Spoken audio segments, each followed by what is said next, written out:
Good morning, everybody. I wanted to jump on and talk about the topic that was discussed last week, or it was suggested that we discuss.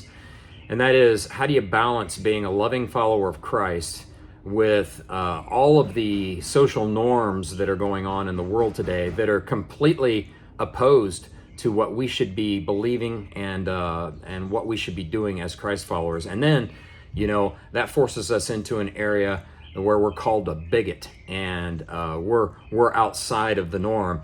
And if you're feeling that level of uncomfortability, if you're uncomfortable with that, I would just say good. That means that from the Word, that from your fiber, that who you are in Christ is opposed to what's going on out there, and you should be very uncomfortable with that. If you're not uncomfortable with that, that means that maybe you really don't know or I should say what the Word says, or maybe your salvation needs to have a closer look. So I'm glad that you're feeling uncomfortable. I think we all are. I am too.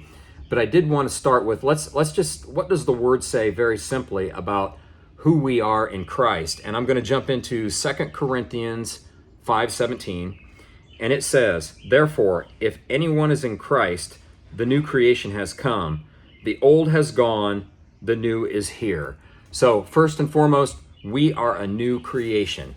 Once we follow Christ, become a Christ follower, we're a new creation. So our old way of thinking, social norms, all those things change. And then the other verse I wanted to follow up with just today is in Romans 12, verse 2. And it says, and this is extremely important, "Do not conform to the pattern of this world, but be transformed by the renewing of your mind. Then you will be able to test and approve what God's will is, His good, pleasing, and perfect will." We are to be transformed in our minds, and that transformation is what's making us feel uncomfortable.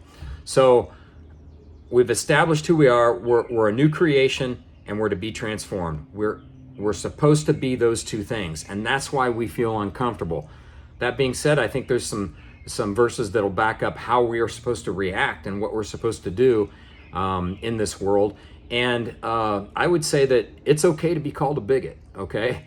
But let's jump into that next week. I'll jump on and we'll do a little bit more supporting verses. But for now, get comfortable with being uncomfortable, because we're a new creation and we are not to be conformed to this world. So with that, you guys have a great week and take care. We'll chat soon.